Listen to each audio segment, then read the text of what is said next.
A couple days ago, I did an uneducated review of Genesis and Metazoo with the plan that that night I was going to try both games. Well, I did that, and now I want to share some of my thoughts. But I really want to do both of these justice. It turns out I have a lot to say about both, especially as I kind of sat down and thought about my experiences afterward. So I'm going to treat these as separate videos. So you're going to get basically two at the same time. If you wanted to see Genesis or Metazoo, kind of depends on which video you're watching. If this isn't it, check out the other one. Look at the YouTube title. There you go. Also, I'm doing this disclaimer this way, so I only have to crack one beer. The beer for the day. I must break you, the White Russian Imperial Stout from Verboten. I'm excited. I love these guys. I'm so excited that stout season's coming back. For the brewery, my friends over at Red Leg Brewery in Colorado Springs. Check that cool artillery cover. Veteran-owned, veteran-operated down there by the Air Force Academy. And man, I went over there over the weekends. That's kind of why I didn't do this video earlier. Guys, I am so impressed. So impressed by the team down there. Fantastic spot. Also, looking over the Garden of the Gods. There's a rooftop. Like, I want to play Flesh and Blood and other card games there. I really do. I'm excited. Oh man, this might not be. Nope, I don't think I've got enough. Do I have enough space? Barely. Barely. Barely. Good. All right. All right. Let's get cracking. Let's talk about Metazoo.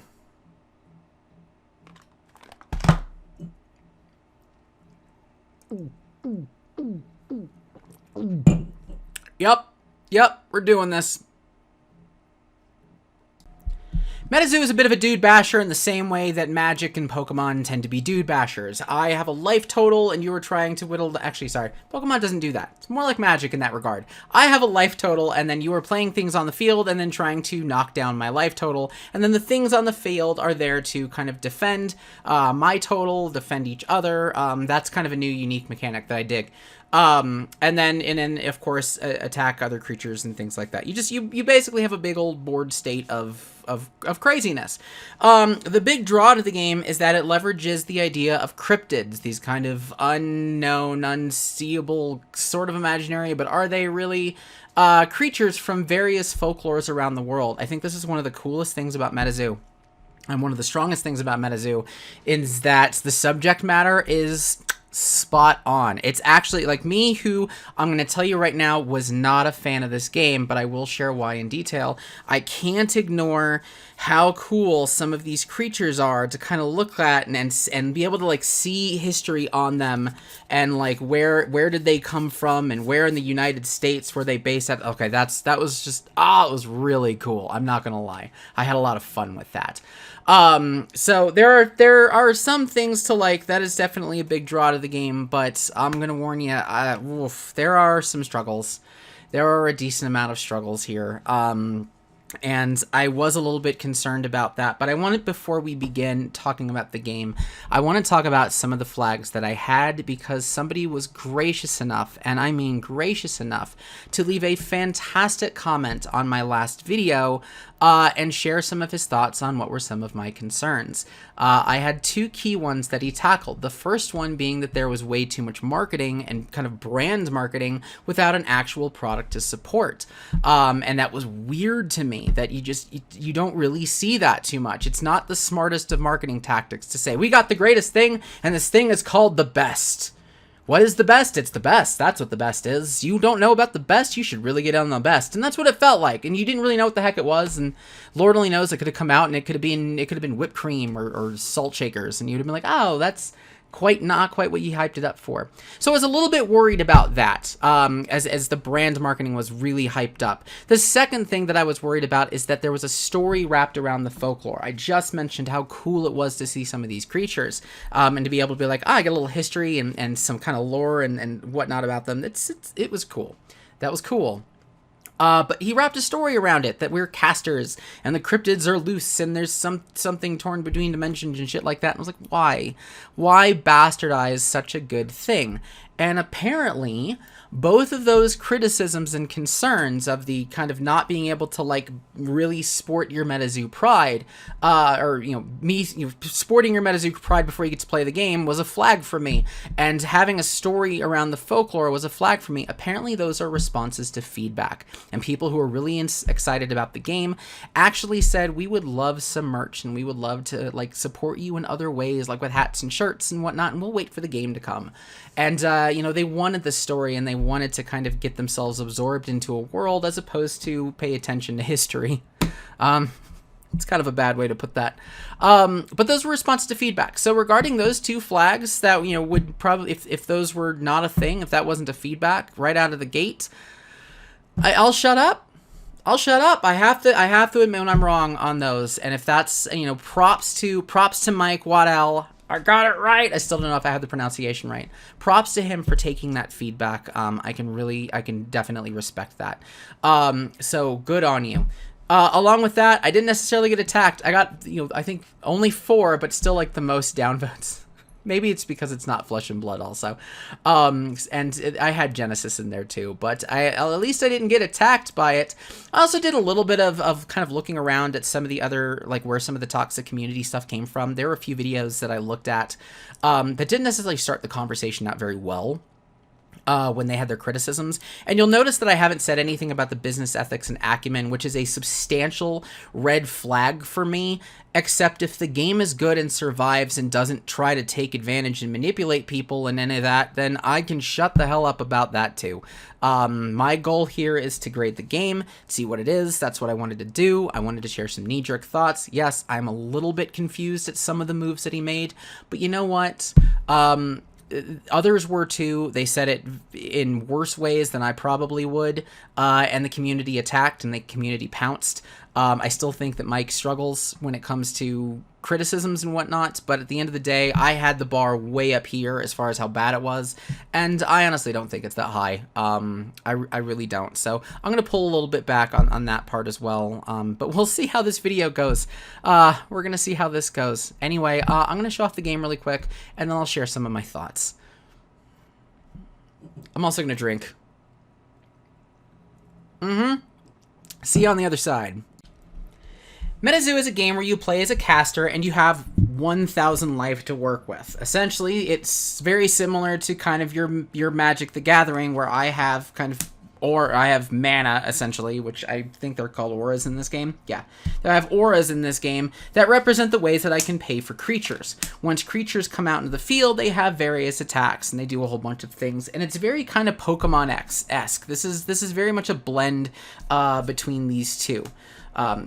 Essentially, the way that it works is I've got my creatures and they come at you. They have attacks. I can attack literally anything on the board. This is actually one of the really cool things that I like about Metazoo that I kind of would love to see other games adopt. This is an artifact that we have right here. That is the Chaos Crystal. It's essentially like like a Gilded Lotus or a Black Lotus. I can tap it and get 3 mana. That's the non-Metazoo way to say this. And it sits on the field. However, it has a life total.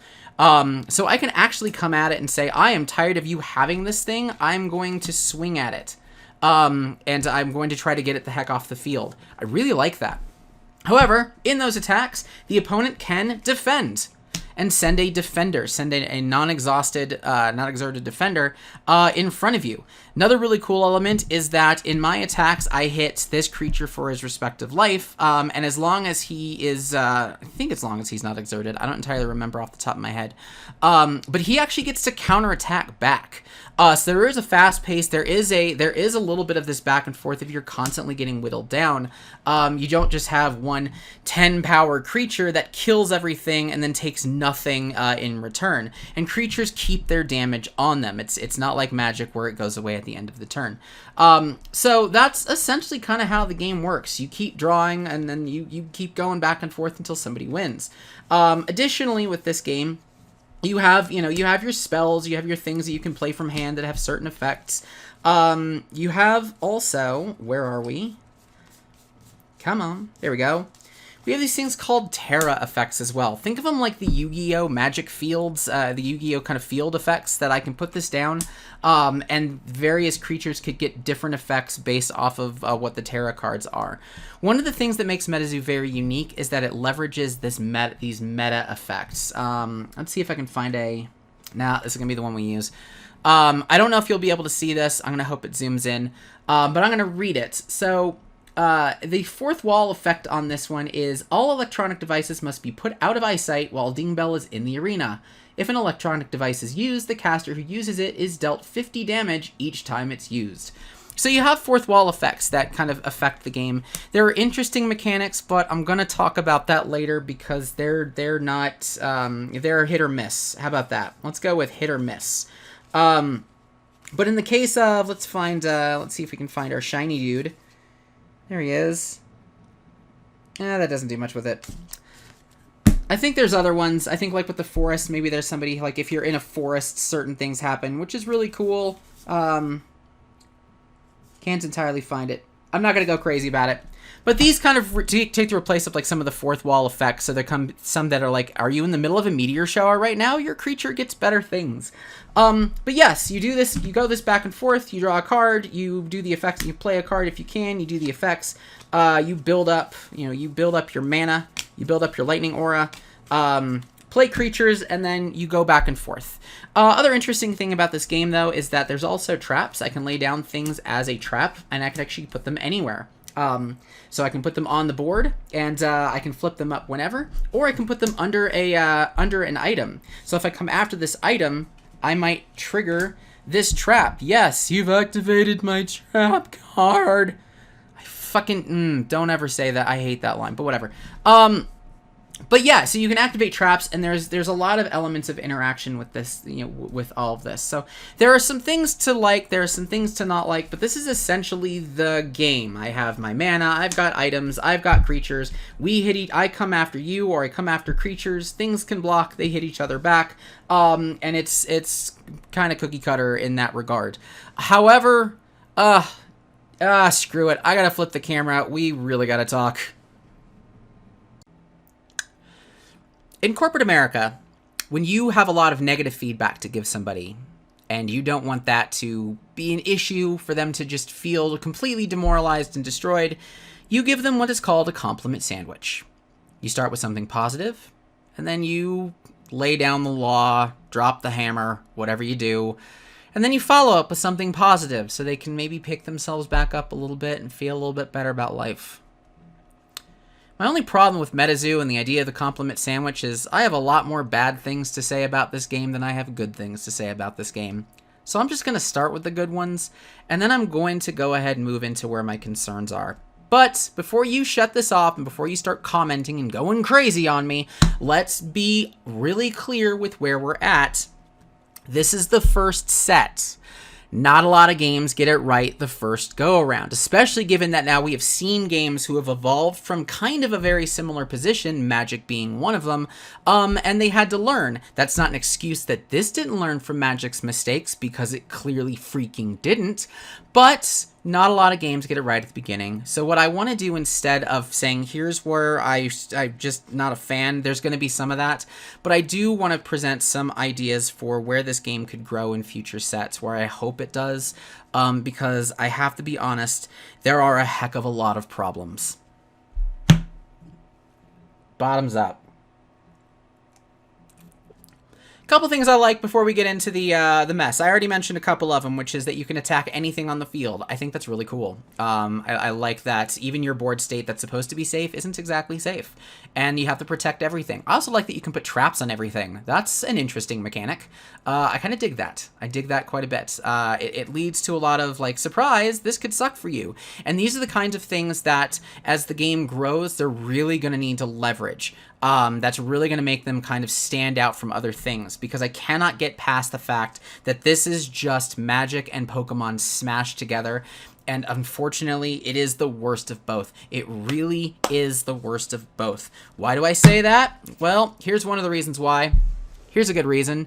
Cards that do nothing but provide mana. Magic learned this a while ago, and that's why we have an absolute ton of cards now that are this, but they do other things along with this. This isn't, like, even as a kid, even as an 8-year-old who's looking at the art and thinks that he's cute, drawing a mana while you're getting the shit kicked out of you is not fun for even an 8-year-old. And unfortunately, you're not going to 20, you're going to 1,000, and you're capable of doing damage in like 10s and 25s. You sit there and you take it for a long effing time. That's a bit of a struggle, guys. But, you know, things. The other thing that I actually like is that everybody really feels unique. Again, that's kind of a Pokemon trait, honestly, where every creature does very much feel in their own. There's definitely some synergies that you can have. Dingbell is one that gets stronger kind of the more you play him, and the more he's out, the bigger of a threat he becomes, which is both a good thing and a really bad thing that I'm about to talk about here. But they're neat. There's a lot of neat ideas that I think could be built on, but I'll get into that in just a sec. Things that I wish went away. Please don't ever do this again. I swear to God, fix this like immediately. Do something. Do something else other than aura. What's even worse, actually, is that you also have Terra cards. I mentioned those that do the effects. What is this? This is a dead card too. It's another thing that I draw and I put down and I do nothing else. And Metazoo is one of those unfortunate ones, just like Genesis, just like Magic, I think just like Pokemon, where you just draw one card and you pray that it works. You pray that's the thing that works for you. And I think a lot of games are getting away from that because it just stopped being a fun model. It stopped being interesting. So I'd like to see more draw. I'd like to see more mechanics that get you through the deck. And I don't know, maybe it's just the starter decks that just were rough. One of the things that I have to talk about, actually I'm going to talk about two really key ones, and one of them was actually a flag, and then we'll tackle that, which is the fourth wall. The fourth wall mechanics are gimmicks, and we didn't want to play with them. They didn't make sense to play with them. Like in the case of Dingbell, where you put away all of your electronic devices. Well, what if you're playing on Tabletop Simulator? There's actually a game that I'm going to show, I think, that was played on Tabletop Simulator.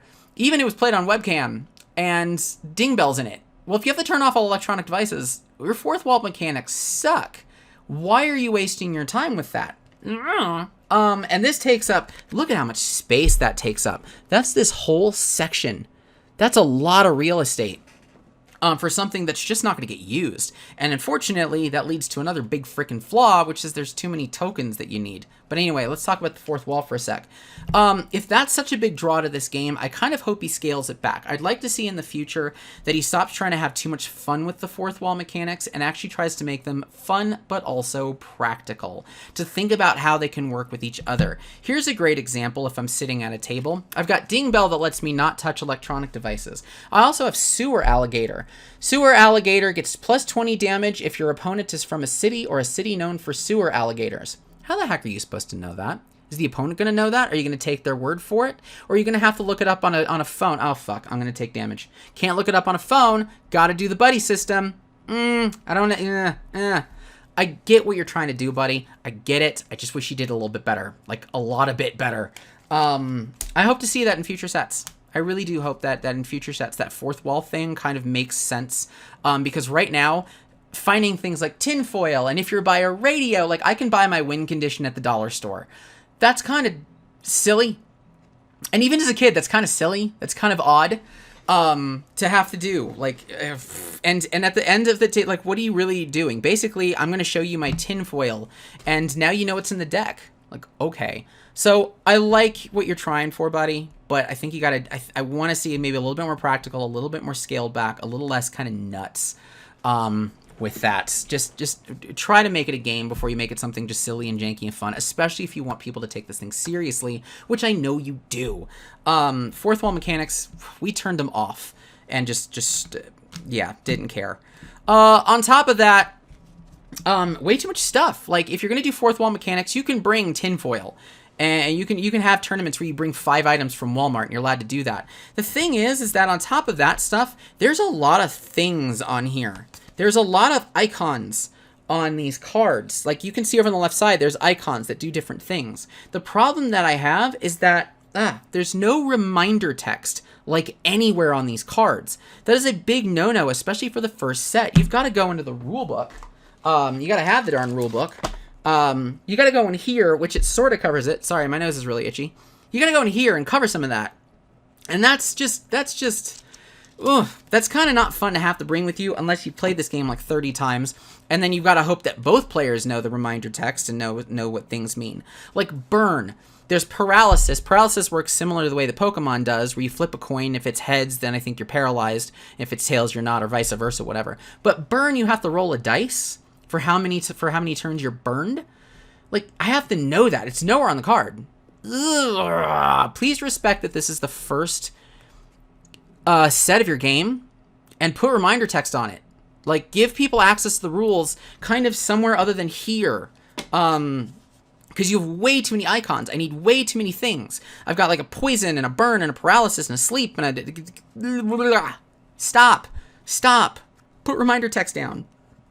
Or cut back on some of that. For crying out loud. There's so much flavor in this game that it feels like it's just completely impractical in favor of the flavor. Like function or form before function, right? And I think that's something that I hope in future sets we pull back on a little bit, so that way this can be a little bit of a functional game. I'm gonna pick that up, and I'll see you in a sec. Okay, last thing I promised, and I'm going to do kind of my overall review, but this is the big one. This is the one that I'm actually the most afraid of. This is the one that makes this, honestly, not a functional game at all for me right now, and that is the issue with tempo. This is one of the few games that I've been okay just giving up in the middle of it, and every game that we played, you just give up in the middle of it. You're fine. Like, if you lose tempo for even a turn, it's over. There's no actually climbing back from it anymore, because there's just too much on the field, and even the weak things can get too powerful. As much as I said it's kind of neat that like your weak creatures you can do more, like with the little grass guy, you can actually pump them up more depending on when you flip them over. That's neat until you've been able to build up to it and the opponent has nothing on the table, and then it just gets out of control. The snowball effect in this game is one of the absolute worst that I have ever seen in any game, and future sets, unfortunately, are going to need to fix this. There needs to be removal, there needs to be stall, there needs to be something that gets it, so if the opponent has even 2 creatures on the field and you have none, you can bounce back from that. And I don't want to just take my word on that, because that's us playing with starter sets, and Lord only knows. And I don't even want to say it's a matter of, first set jitters. I honestly think this is a struggle where the core mechanics of the game just lend to that garbage. It's I can have really powerful creatures on the field that sit there and they are able to hit you back, which was a cool thing, except when you see it in practice, it's a neat idea, except when you see it in practice, if the big thing hits everybody back, then I need one big thing and it knocks out 3 of them, but I'm only drawing 1 card per turn, and I might not even have the ability to pay for it. The tempo issues. So I said I want to show this off, because I was looking online and there were a few games that I saw, and I want to just kind of zoom to the tail end of this and show exactly just how absolutely insane this is. So I did a search for Metazoo gameplay on YouTube, and I found a couple that actually show their life totals. And before you think, oh, he cherry-picked, no, some of these came from the same tournament that was from Metazoo. But anyway, this is Red Zone Rogue. Love these guys, by the way. Super fantastic content creator. But look at the total, 530 to 5. 530 to 5. The fact that I can do 5 damage in a 1,000-point game, that's a bit of a struggle. Or 5 point, they're 5-point increments. But it's not like, 20 life. I could do 10 damage to a caster. That's rough. This is a snowball. Let's take a look at the next one. This one's a little bit better, 345 to 0, but it's on Tabletop Simulator, and this is the final match of a tournament. Hold on, let me pull this out. Let me show this off really quick. This is the final match of a tournament. Of the Metazoo Cryptid Nation Tabletop Simulator Tournament. 345 to 0? That's kind of rough. Again, this is the smallest of them, mind you. But let's look at this one. This is a different one. Connect Kevin C. This was a concession after this. You can see the RIP 830 to 285. How about the third place match from that same tabletop simulator tournament from Metazoo Games, 860 to 0. What about the semifinals? 1,000 to 0. Not a single point of damage was done by the opponent. Are you kidding? This is what I mean by the snowball effect is a massive problem. If you lose tempo, you lose the game. The end. A couple of bad draws where you're drawing nothing but your stupid aura card, or you're not drawing it and can't play anything, is just the end. And you have to sit there and wait for it and take it. And even if you get something on the field, anything on the other field can defend it and just blow you out of the water before you can get any tempo built. This is a struggle. This is a real struggle, and I really want to see future sets resolve this. So my final thoughts on Metazoo. I really like the folklore. I really like there are some, but oh man, it's very few elements that are really interesting. I like being able to attack anything on the field. I like that traps can go literally anywhere. That is a really cool mechanic. I kind of like the creatures. I'm not gonna lie, really cool mechanic. The fourth wall thing is a bit gimmicky. It's really hit or miss, and I hope that future sets just pull back and focus on how does this game work. My biggest concern with all of that, though, is that the core mechanics of the game, the aura thing and the hitting back thing, and having so many creatures that have the ability to ramp up their power so much and then hit back for that, just means that you're going to spend the next couple of sets honestly trying to defend your wonky mechanics and trying to defend mechanics that just straight up struggle. And that's going to be an issue. You're going to start seeing kind of overpowered removal and overpowered draw. You need a little bit of overpowered things. You need some Regekis and Pot of Greeds in here, and go a couple sets and then go ahead and then get those restricted once you have the rest of the game figured out. But you really need things like board wipe, and you kind of gotta focus on fixing really what the lack of a better word, a little bit of a mess that was created. So I'm hoping to see some expansions of it. However, at that point, really what you've done is you've just created something that looks more like Magic, and just took those things with different creatures. So I guess cool. I struggle to see the staying power. I struggle to see the competitiveness of this without literally taking out things like the fourth wall. That's supposed to be one of the big draws. It's trying to execute on too much. It's trying to take too many things. It's trying to smash too many things together. And in the end, it just wasn't fun. It just wasn't fun, and I didn't necessarily know how changing some cards around or anything was going to really solve that, because I was really just hoping to get lucky and hope that he didn't drop a big thing that would wipe out all my creatures before I could even do something with them. I worry about Metazoo. I really do. I really do. But I tried. I gave it a shot. Naturally, I want to hear your feedback. I want to hear your comments. I want to hear your thoughts. If you have games to point me to that were actually competitive, that actually look like somebody can lose tempo and then be able to build that back, and then the other side did, and there was a true head-to-head, not one person just won and the other person staggered for the whole game. If you have examples, please show me those on YouTube. I would love to see them. I would like to see something from this game. Give me faith that it's not going to be something that's just a fad for a year and then goes away. I think the subject matter is too good and too fun, but the game is just not either of those. But thank you for getting this far. Sorry this one was a little bit longer, but I knew this was going to be a little spicier. I really wanted to tackle some of those initial flags and say, you know, I was absolutely wrong on those. Thank you so much for watching. If you want to see the Genesis video, make sure to check that one in as well. That one's another up-and-comer that's making a couple of waves. But thank you so much, and we'll get ourselves back to Flesh and Blood here soon. So I'll talk to you guys later. Cheers.